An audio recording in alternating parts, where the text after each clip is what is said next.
So I remember walking in my granddad's office room. I was about to go to a government office to get some work done.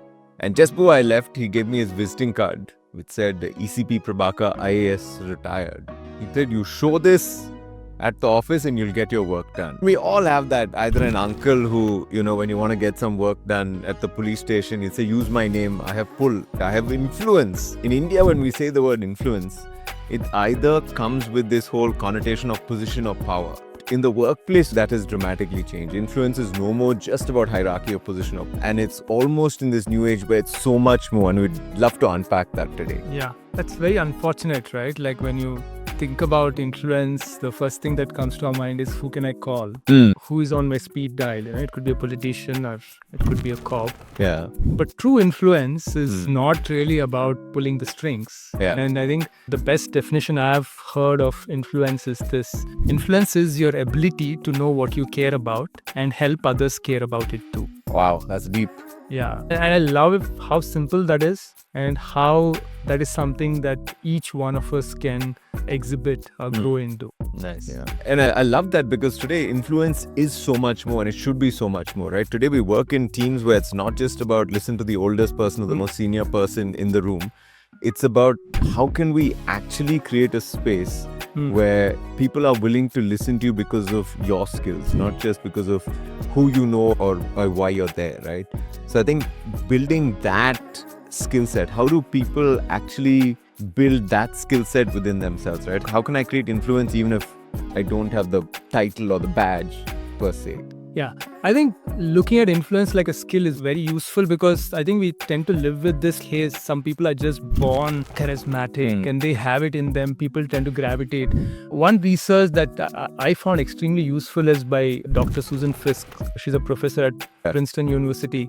And her research shows that when you look at the most charismatic people, they rank off the charts when it comes to two traits. The number one is warmth. Nice. Yeah, and number two is competence. Very interesting. And the way she explains it is this. When we meet someone, our brains immediately ask two questions. Yeah, because we are wired for survival, right? And that's how we have evolved.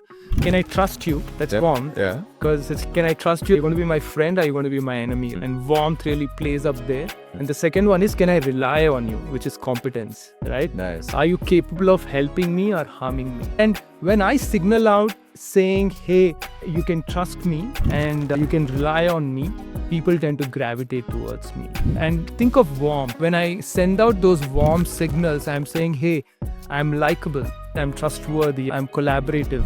So that obviously people tend to say, hey, I want to be around you, I want to work with you. And look at the competence. When I send out those competent signals, I'm saying, hey, I'm smart, I'm efficient, I'm capable. So again, people want to rely on me then, right? It's like they trust me, they take me seriously. When it's crunch time. I like that. I love what you said, right? Warmth and competence. But I think the layer above that which you added was how do we signal that? Because we all naturally are trustworthy. I think most people are trustworthy. And I think figuring out what those signals are is critical because that's how you come across and you're perceived at the workplace. So when you say something in that meeting, you're perceived as either in that warmth competence piece. I think she also puts it in a 2x2 matrix. Yeah, I think one brilliant book to read is Vanessa Van Edwards wrote this book called Cues, which is equivalent of signals. And Sherry puts it in 2x2. And that's a very useful thing to look at. And that's a brilliant 2x2, right? I think that when you put warmth and competence in a 2x2 matrix, you've got these four quadrants or four sort of personality types or behavioral styles almost that come out, right? First one is for people who are high on warmth, high on energy, high on trustworthiness, but come across sometimes as low on competence. They're the nice but effective leader. Everyone likes them. Everybody loves Raymond, a universe that they have created, right? But when it comes to crunch time, nobody looks at them. When it comes for critical feedback, nobody looks at them. Sometimes people almost might pity them. You're thinking of like a Phil Dunphy, sometimes a Jay Peralta, and in most situations, or even like a Michael Scott, right? Those are your typical high warmth, low competence kind of people. Yeah, I think the problem with high warmth and low competence is that because we do not signal enough competence, people may love us, but they don't take us seriously. You're trustworthy, but not always powerful. You're compassionate, but not always competent. You're friendly, but not always impressive. Yeah. Yeah. I think that's a challenge. And we talk through how to balance that out because some of us are just naturally like that, right? We come across so high on warmth, people don't take us seriously. I think the second piece is when you're low on, but very high on competence. You're like, hey, let's get this done. The distant expert, the genius in the room, right? We've all seen that. People know that you're good. They come to you for advice. They respect you, but they will never open up to you as a manager, leader, founder. And it's very hard to build loyalty with that kind. Yeah. It's your typical later versions of Sherlock, right? Very eccentric genius types, Yeah. House MD, Dr. House. I think so many examples of that, right? Yeah. And I think for your Elon Musk, you see them as high competent, Tremendously low on warmth. And again, the problem here is when I don't send out enough signals, people may take me seriously and may think I'm credible, but I come across as cold, intimidating, and hard to talk to. Dependable, but not collaborative. It's smart, but not approachable. Important, but not always kind. And then connection is tough, right? How do you build that connection as a team? Excitement is when you're trying to get momentum in a project, that's always tough. The third sort of quadrant, which he talks about in cues, is the whole low warmth and low confidence. This is just your nightmare boss, nightmare coworker, no trust, no ability, or at least they're not able to signal. I think that's the problem, right? Yeah. And she calls it danger zone. Hmm. Danger zone happens when I'm not signaling anything. And that really confuses people because we don't know how to signal. We tend to under signal. And that's really the problem, right? It causes people to doubt you, dismiss you, underestimate you. And I think Mark Zuckerberg kind of always has left people for the longest time. He doesn't show warmth, and like Facebook has gone through seasons where do you trust them, don't trust them. Shown low competence also. Yeah, and in India, I think Rahul Gandhi is the other example. Struggled for the longest time with signaling warmth and competence both. Yeah. I mean, from Dilbert's boss to quite a few examples of that, even just from some of the characters in shows. The final one is where everyone wants to be, right? I'm great with warmth, great with competence. That's the ideal. Very trusted, really. And the classic, right? The Obama. And I think whether we agreed with his policies or not, we were like, he was able to signal so much warmth and competence. Oprah is one of them. Definitely. Is one of them. And they're the people we want to be around. Yeah. I think it's about hitting the right balance, right? When I'm able to do signal both. And I love the names you have taken. I think when you look at the corporate world, Satya Nadella has done that really well. Very true. Really, like he came to a place where he had to take over Microsoft, and signaling those two was extremely important because the previous CEOs were more high on competence but low on warmth. But he brought that balance. So that's really important. I think the important thing for us to know is that we all have an imbalance, and figuring out where do we fall. I think one good example that I usually use is Friends, right? When you think about the series, your three main characters, Joey and Ross and Chandler, you obviously think of Joey as the warm one, but you probably don't trust him, right? Like they don't show him as a smart one. Yeah. On the other hand, you have Ross, who's like competent. He's a scientist, a little geeky, and socially awkward, right? So you associate him with competence. But then you got Chandler, who signals both well, right? He's witty, he's smart, he's reliable, got a job, pays for everything, but at the same time he's very vulnerable. And that balance really people tend to gravitate towards. When I look at this sitcom series, they're really good social experiment because when they run for many years, obviously a script is not there. The script evolves and the writers look at what the audience are responding to, and then kind of by season the characters built, right? And that's the interesting part when you look at Friends. When Friends started, the central characters were Ross and Rachel. The love story, Ross was supposed to be the sort of the main guy. But as the season evolved, Chandler starts taking the in the later seasons, right? Yeah. And you really want to test this, what you need to do is you need to go buy a CD, Friends CD. DVDs, right, back in the day. If you look at like the old cover of season 1, you'll see Ross in the center. Right? But if you go buy the same season 1 today, they have redesigned it to put Chandler in the center and Ross goes to the poor Ross. Right? But that's how it works. People gravitate towards you when you signal those two, right? They want to be around you. They want to work with you, right? They trust you and they take you also seriously. Nice. I think just building that too is critical to all of us. And that's really how you have influence. And the question we've got to ask is, like you said, we all lean towards one of these two sides, is how do we then actively build warmth or competence, right? What are things we can practically do? Let's start with warmth, right? What are ways in which you feel we can actively build warmth? All of us have that imbalance. The thing to figure out is to see where are we over-indexing? Are we more warm or more competent, and then compensate for it right? So it's really good to see how do you signal more. Maybe good to talk through that. Yeah, I think signal is the right word. There are practical things we can do to bring that out, right? Because that's all you're doing. When it comes to warmth, a lot of it comes with your body language, right? They actually say when you can see the palms of somebody, it helps you relax a bit. It builds trust, which is such a weird but very true thing about body language, right? So open palms really helps when you're having these conversations. All the whole active listening, I'm sure we don't need to go through the leaning in, the nodding, all of those pieces.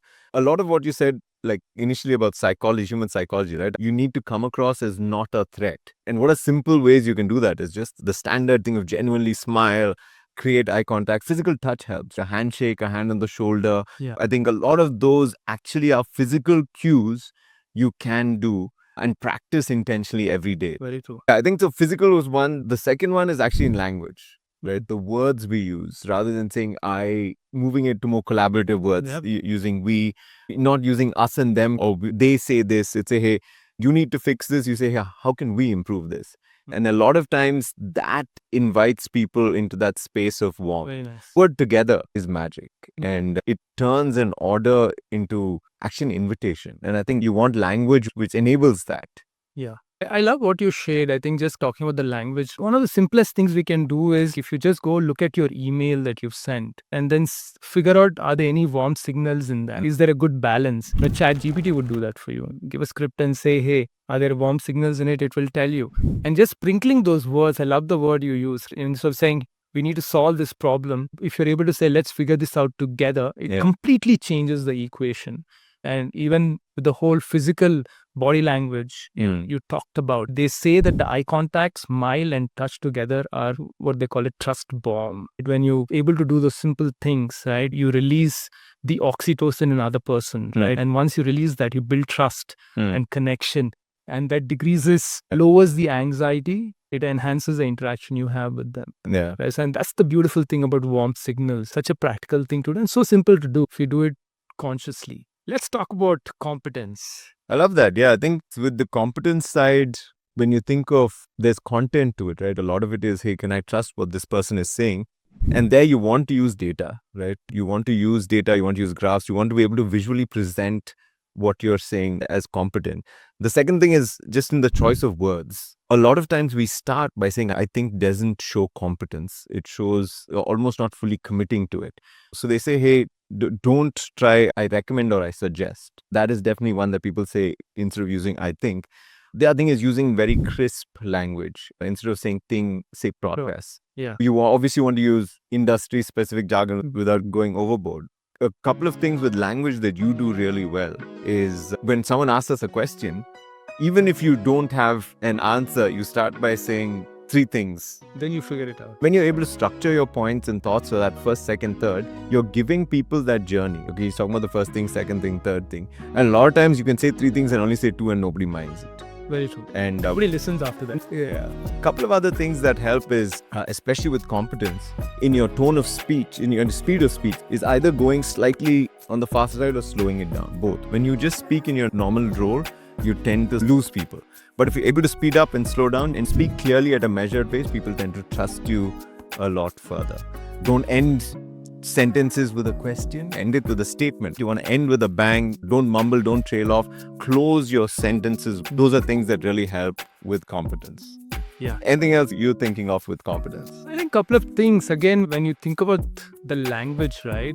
If you are not signaling enough competence and people don't take you seriously, it's very important for you to talk about commitments and deadlines, call those things out, and just saying, let's get this done by XYZ, talk about efficiency. I think those are very important things to, again, sprinkle in your conversations, right? There's very interesting experiment that Vanessa Edwards did around Shark Tank to see who are the ones who actually won the contracts or the deals. Couple of things just in terms of body language they figured out is the people who walked in with their literally open body. Yeah. They say open body is open mind. You don't just open your mind, but you open the minds of the others in front of you. And the visible hands, again, visible hands are very important. A lot of people who walked in with their hands open and waving are the ones who got it. They say your hands are your highlighters. You can really use them to emphasize on certain things. And that's very important. And when you take some of these things and combine them, your open arms and the smile you talked about, a nod of your hand, And Shahrukh played that well for 20 magic, years, yeah. right? With building his charisma and getting fans, right? I think the other important thing that we discount both in terms of warmth and competence is energy you bring into the room. Now, I am not the most energetic person, so I'm very conscious about it, which comes very naturally to you. But when you bring certain amount of energy, and not just in terms of your volume and laughter, the conviction, confidence, all that kind of comes out as energy, and that kicks in the dopamine. And when you're able to move people from that autopilot stage, feel something that creates excitement and motivation, and they remember you and they remember your ideas and they act on it. And that's an important one. I love that. So influence, warmth and competence. I think one thing I was reading online was if you want to grow in warmth, your first 10 words matter. If you want to grow in competence, your last 10 words matter. How you end something really is what people remember. And I think for us to figure out which way do I lean and then intentionally working on the other piece, because both are what eventually create strong influence, strong presence in the room, which is what is a winner for all of us.